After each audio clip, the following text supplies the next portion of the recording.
Here we go. So welcome back, everybody, to another episode of the Rocking Midlife podcast. And I am super excited today to have an incredible lady here, Dee Faith, tuning in from Newcastle, which is in New South Wales in Australia. So say hi, Dee. Hey, how you going? Good to see you. Thanks, Kat, for having me. Oh, it's so cool. I've been looking forward to this one. So I'll just quickly mention Dee is now she's a lady of many talents. We've just been talking. So she's a writer. She's a real estate mogul. You like that one?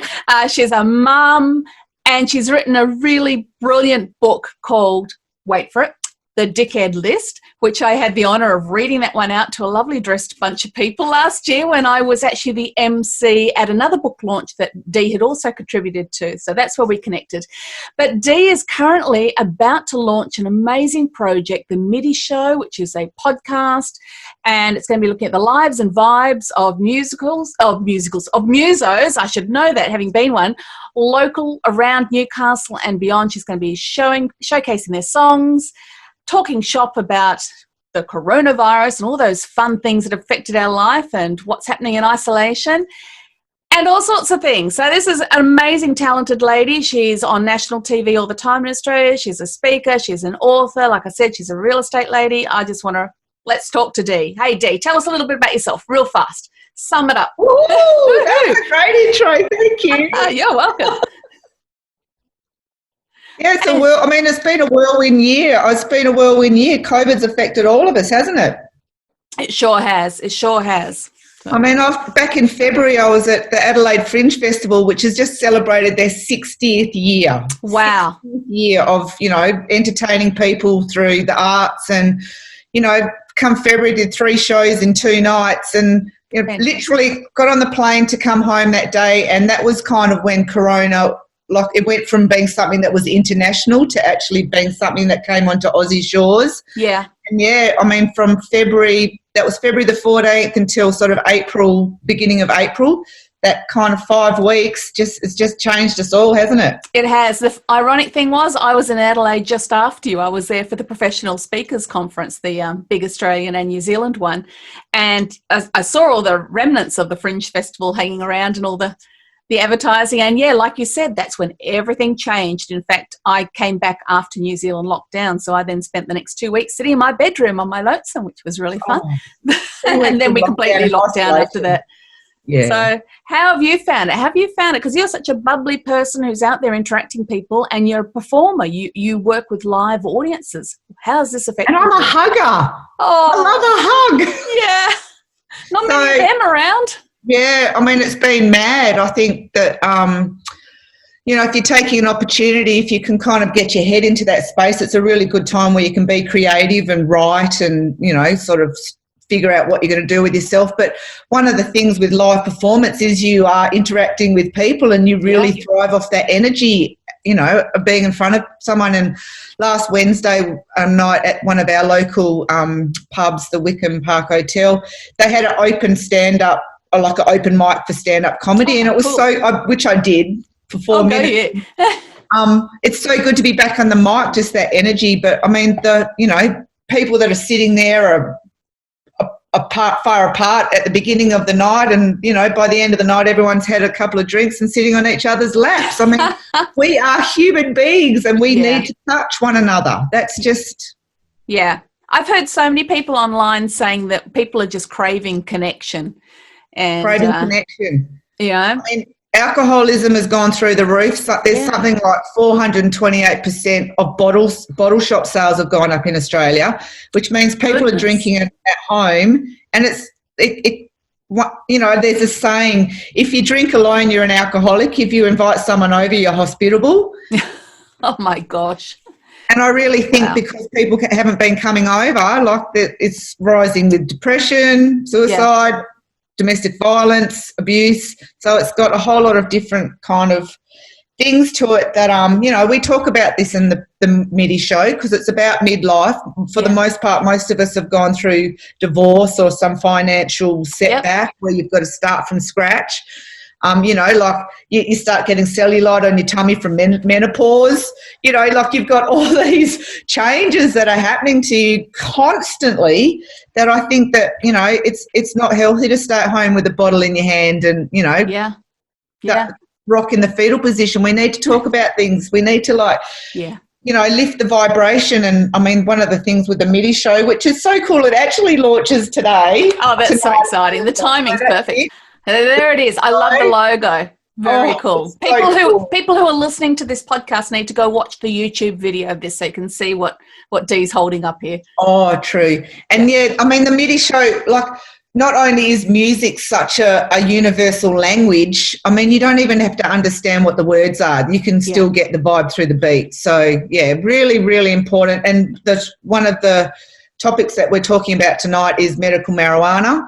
Wow. And the effects of, you know, if all else fails and the pharmaceuticals haven't got anything that can help you, aid you, you know, let's go natural, I say. And I think there's a really, really interesting conversation with Chase Mackay, who's spent a lot of his time in the States and sort of got here just before COVID. So, we're really excited about launching the show. Sounds like you're going to touch on some interesting subjects. So it's not just about music, is it? It's about the person and what's happening in their world. And and giving people a voice, I think that's really important.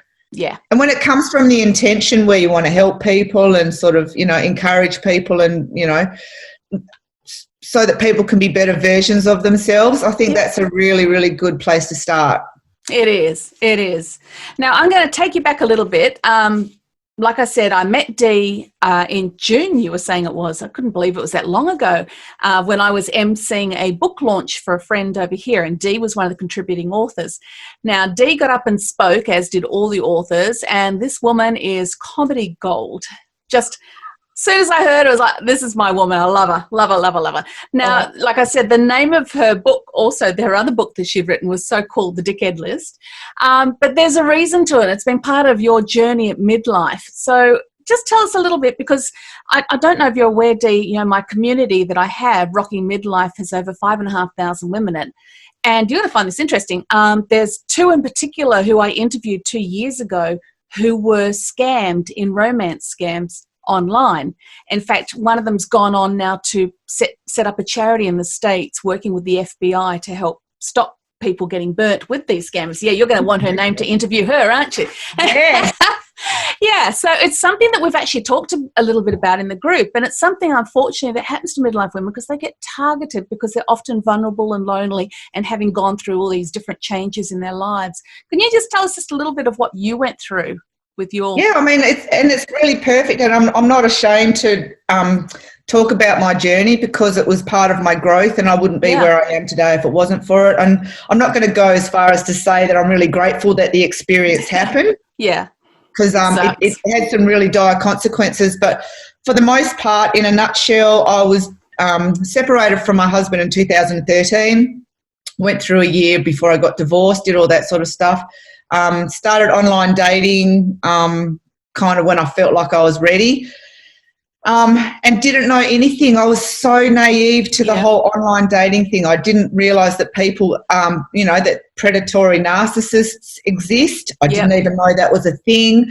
I didn't know that, you know, people are literally going to use and abuse you for their own. I just got into a frame of mind where I thought my thinking was the same as everyone else's thinking. And I think and there's absolutely nothing wrong with that. And I think you're fine. You are just like the average woman at this age who hasn't grown up online, who's kind of, and particularly never dated online.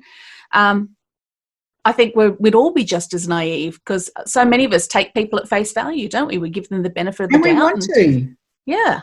We want to. I think as human beings, we really are quite trusting with that. And unfortunately, I've kind of lost that childlike innocence about people and, you know, what people can do to you. And I'm quite happily single. Like when I sort of got divorced, I went to uni and I became a property valuer.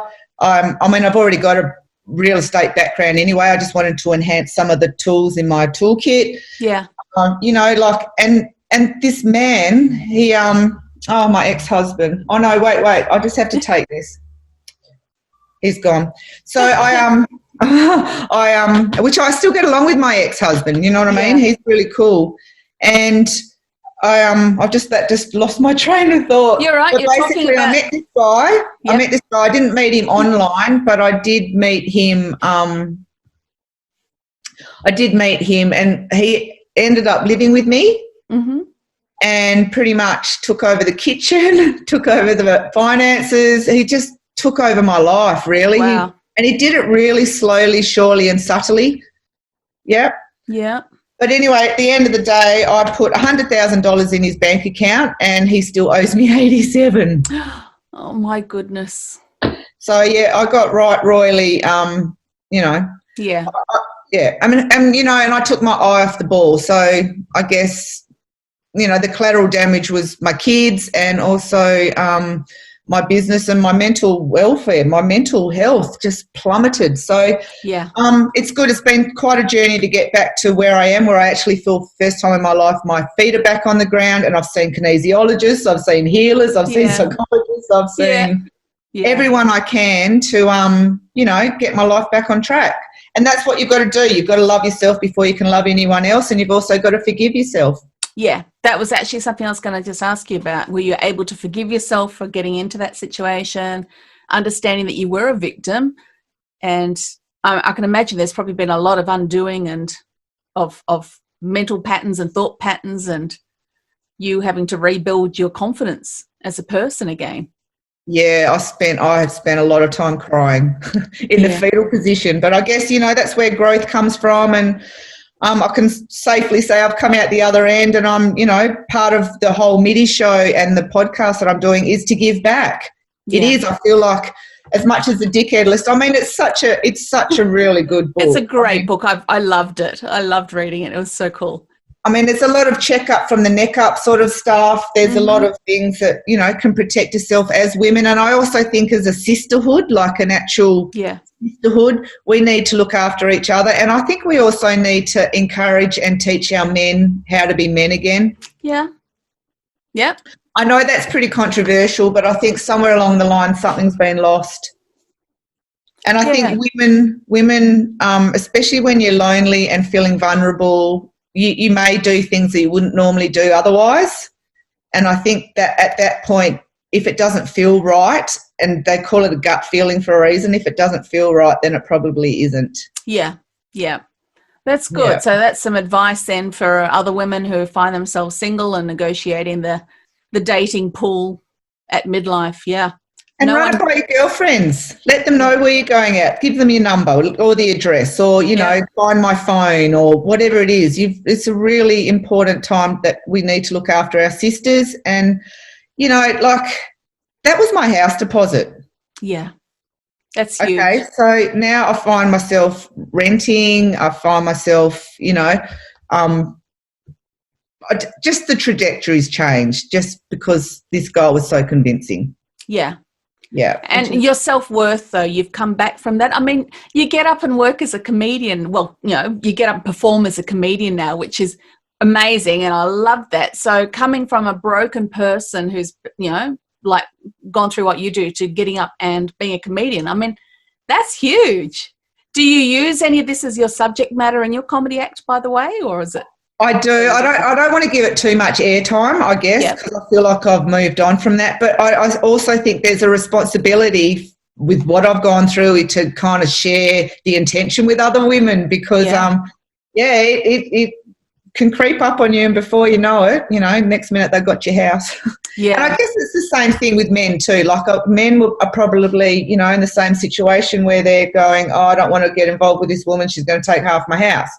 So I just think if you've got your structures in place, you've got protection over your own assets, and you have that discussion if you're going to take it any further as far as a relationship goes, I just think, I'd love to be married together forever for the rest of my life. I just think I'm a little bit more realistic now. The mystery of the fairy tale when we were growing up is absolutely shattered. Oh. But there is that little glimmer of hope if you do meet the right person. But yeah, of course. Yeah. I mean, I'm a very big advocate of the 3-date rule, and the 3-date rule basically means that, that you are assessing your potential suitor based on merit and not, physical attraction. Yeah, not on hormones. Yeah. Yeah. So we don't want to give ourselves away too readily. And I think as women stop giving themselves away so readily, men will have to step up. And then I also think from stepping up, then men will also appreciate, that women actually, we're such contributors to this world in this lifetime, and even in a nurturing kind of phase, we're here to, build the earth, and we are Mother Earth, us women. Yep. So, yep. Love it. I love men, and I'm super good friends with lots of men. I just think somewhere along the line something's shifted, and hopefully COVID's kind of given it a little bit of a tap along where, maybe not so much wipe the slate clean, but there's definitely going to be a different perception on how humans as a whole treat each other. Yeah. So now your focus is moving into your podcast and shining the light on different musicians. What's led you down that path? Oh, I've always been involved in the music industry, and I love to dance. That's where I get my extra cardio from dancing, and just that whole. Creatives.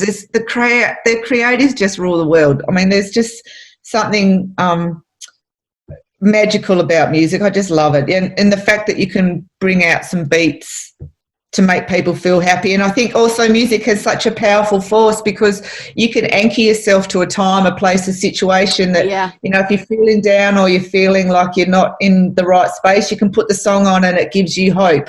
And I think right now we're living in a time where we just need hope, a little bit of faith, a little bit of certainty. But I just think we just need to back ourselves and say, it's all going to be all right. Wash your hands and get on with it. Just wash those hands over and over and over for a good 20 seconds at a time, isn't it? Oh my God, I've got no fingerprints left. Oh no, that's fabulous. So I love the fact that you've had some knocks, but you just keep reinventing and you just keep getting back up and going, and you're doing something different. Like you're getting out and creating a podcast, and you're doing stand-up comedy, and I just love it. I just love that you're not just someone who's just going down one route, like you got your real estate hat, which would probably seem quite different to the creative hat, but you're kind of marrying all these different sides. And it's brilliant for other women to be encouraged that, you can have your day job, but you can still do those creative pursuits and things on the side, which I think a lot of women tend to let go because they're not perceived as valuable. So I think there's a part of you that whatever your passion is, you have if you can harness your passion and even spend half an hour on it a day, your growth is exponential because you're honouring that essential core of yourself. Yeah, it's really cool because I really agree with what you're saying too, and I think it's really critical that women, use that whole side of, I'm not even saying it right now, but embrace those things that aren't necessarily seen as financial or career worthy. So it might be their passion for sewing or their passion for writing songs or writing kids' books or whatever. I think that's part of the whole person. That still needs to be, that creativity needs to come out in their lives. What would you think about that? Well, absolutely. And I think there's a period of time where you're so flat out and so exhausted from, having children, if you've had children, or, the kind of busyness of life.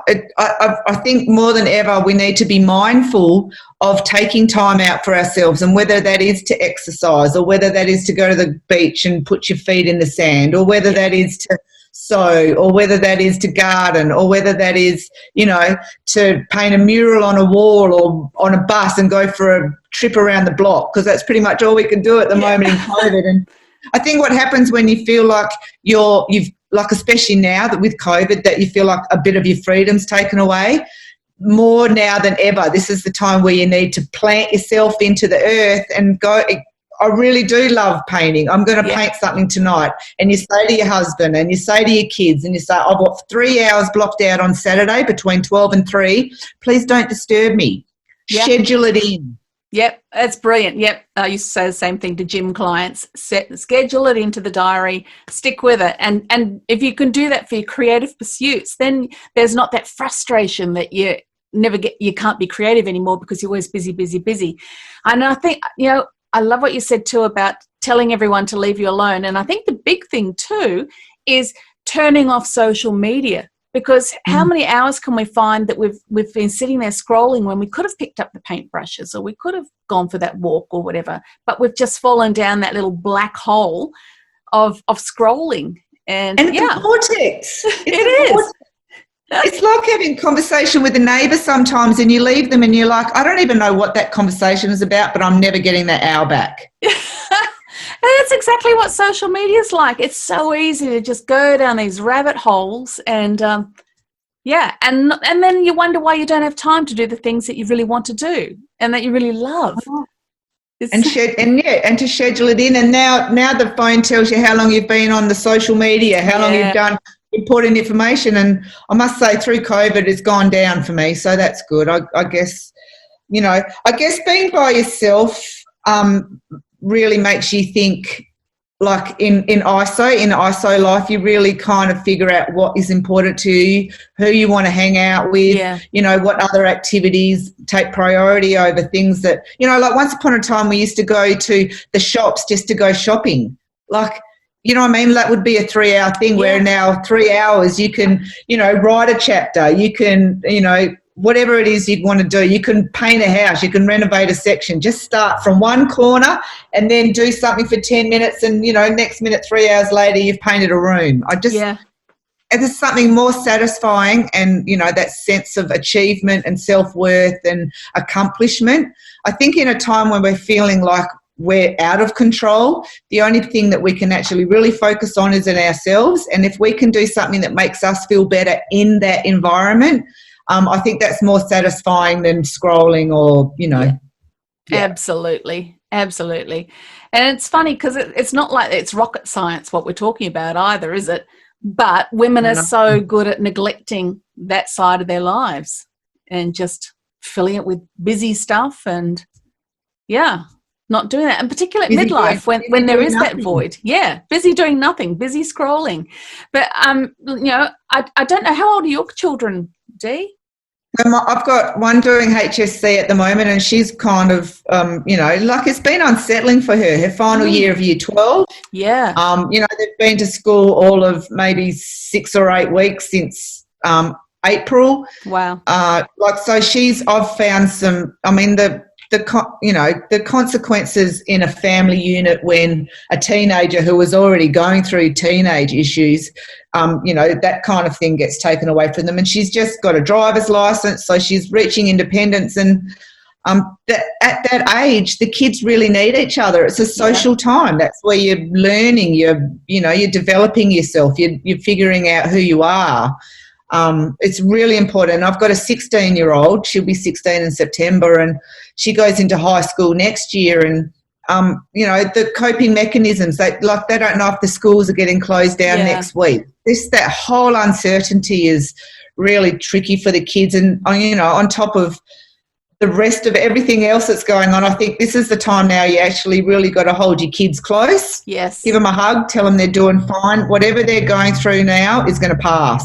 Yeah. In 10 years' time, let's just, I don't think we're going to actually understand the impacts of this for years to come, mentally, psychologically, and all the rest of it. But I just think right now more than ever, just stick to the basics, hug your kids, tell them that you love them. It's all going to work out. It's all going to be fine. And, just be there. Even if you don't say anything, just be there. Yeah. Yeah, no, that's really good, because I know there's people right across the globe that are concerned about how their children are handling things, and you're dealing with one that would have already been anxious, with her end of school leaving exams happening, and to have this thrown into the mix, it must be very challenging. It is really challenging, and they've got the kids. No one really talks about the kids. They've got all this social media pressure. They're taking photos with the right angles. It's like I mean, hopefully somewhere along the line, the instant gratification culture that we've accumulated over the decades gets more to actually you've got to plant a seed, you've got to water it, you've got to watch it grow, you've got to like nurture it, nourish it, and then you'll get a result from it, but from the daily grind of it. It's not, and I'm glad they've taken likes off Instagram, and I'm glad they're doing that sort of thing. I think more than ever, our kids are our future, and we really need to nurture their mental health. Yeah, I think that's a really key point. And like we're saying, bring it back to midlife. There'll be a lot of mothers who have children your age, your children's age. So dealing with this at this time, and I think that's really, really, good advice for them at this time. And not only are you dealing with the kids, you're dealing with your oldies as well. Like your oldies are getting older. They're probably frightened. Like most people over 80 or 75, 80, they're scared to even go out of the house, and rightly so. The fear is rife. Yeah.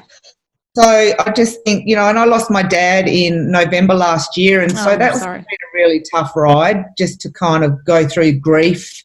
Yeah. Grief hits everyone differently, but I just think the more you tell the people around you that they're important to you and you love them and they're valuable and they make your life everything, I just think that's where we're at.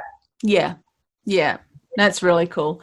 So what would be off the top of your head, 3 pieces of advice, or not in a nagging way, you know what I mean, sisterly pieces of advice you would have for another midlifer who's got kids or who are possibly facing life alone, trying to find themselves again at midlife?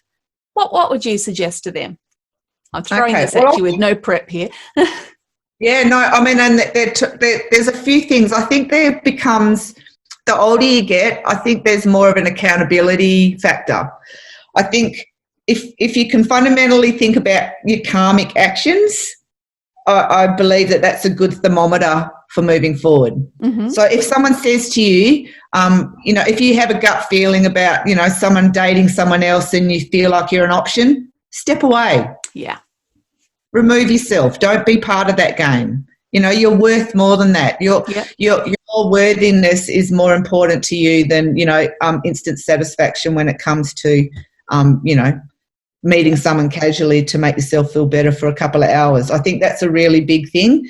That's great. So know your worth. Love it. Know your worth. Yeah. And, no is a very powerful word. Mm-hmm. Keep repeating that. Yeah. And I think it's like a muscle. It's like a muscle. The more you can say no and you go, I am worthy, the more you can sort of grow. Very cool. What I've found. So that's one thing. The second thing that I just think life-changing things. I think structure, like if you can build some boundaries around your time and who you want in your life, I think that's a really big thing. And turn the TV off. Yes. Yes, I hear you and agree with you on that one. Yeah, and I guess diet's not also about what you eat. It's about what you consume. It's about how you see things and visualize. And one of my biggest things that I never do, I never bitch about anyone. Yeah. Never. I just and I find myself sometimes when I get into situations when people, might be having a go at someone, I just go, you never know what's going on behind the closed doors. So, true. So I am very much someone that will stand up for someone, So I think it's unhealthy to gossip, and I just think the more you elevate your natural vibration, you'll attract a different vibration, and hopefully we can just all do this as a planet, raise the vibration and, start a new world post-COVID. Yeah. What would your number 3 be? So know your worth, put some structure around you. What would number 3 be? Write it down. I'm very much the positive, the power of the magic to the pen to the paper. Yeah. Very, very critical. That is the secret. Yeah. I like that. That makes it real, doesn't it? So you're not just a woman who's sort of thinking, I might like to do this, but that's as far as it goes. You're actually putting action to it by writing it. There's a brain connection right there with that act. And I've known from experience, and like I'm a big vision board sort of person and all the rest of it with affirmations, and I'm really am big on that. But if the listeners just get one takeaway from this is, if you have a thought, the first thought, the fact that I actually think that you're meant to be planted it to start with, that's my ethos around that. Mm-hmm. But I think once you have that thought, if you write it down straight away, it kind of gives it some sort of legs. Yeah. Once it's written down, it's only a matter of time before it'll manifest. That's my takeaway. That's very cool. So for you, you've obviously wrote down your Middy podcast. Am I right? Yes. Yeah, I wrote it all down. Yep. And that's coming into play right now. What else? So it's taken 6 months. 6 months, yep. Taken 6 months to get to this point, but that's what I'm saying. Like if you've got half an hour, do something in half an hour. If you've got 10 minutes, do something in 10 minutes. 10 minutes, half an hour, half a day, over 6 months adds up to results. Well, it adds up to a book or 2 books or any results. Yeah, anything you want to create. Yeah. That's how you get there, isn't it? From the master woman here I'm talking to. Yeah. Yeah. Okay, you don't need to be a superhero. You just need to be something super every day. Yeah, that's absolutely it. Okay, Dee, any final last words you would like to share with any women out there in particular who are wanting to rock their midlife? Any last gems that you have to share? Oh, just back yourself. Yeah. Just back yourself and remove yourself from anyone that says that you can't, because their limitations aren't your limitations. Oh, that's gold right there. No, we're going to stop there. That was a mic drop moment there. Thank you, Dee. Yep, that was it. Beautiful. All right, so thank you, everybody, for tuning in for yet another episode. I want to say a huge, big thank you to Dee Faith over there in Newcastle, across the pond here from here in New Zealand. We did have a few little technical glitches, so if there is a little glitch midway through this, our apologies, but hey, that's what we are. We're real, we're raw, and we're all about rocking midlife. So thank you again, Dee. See you soon. Thanks, Kat.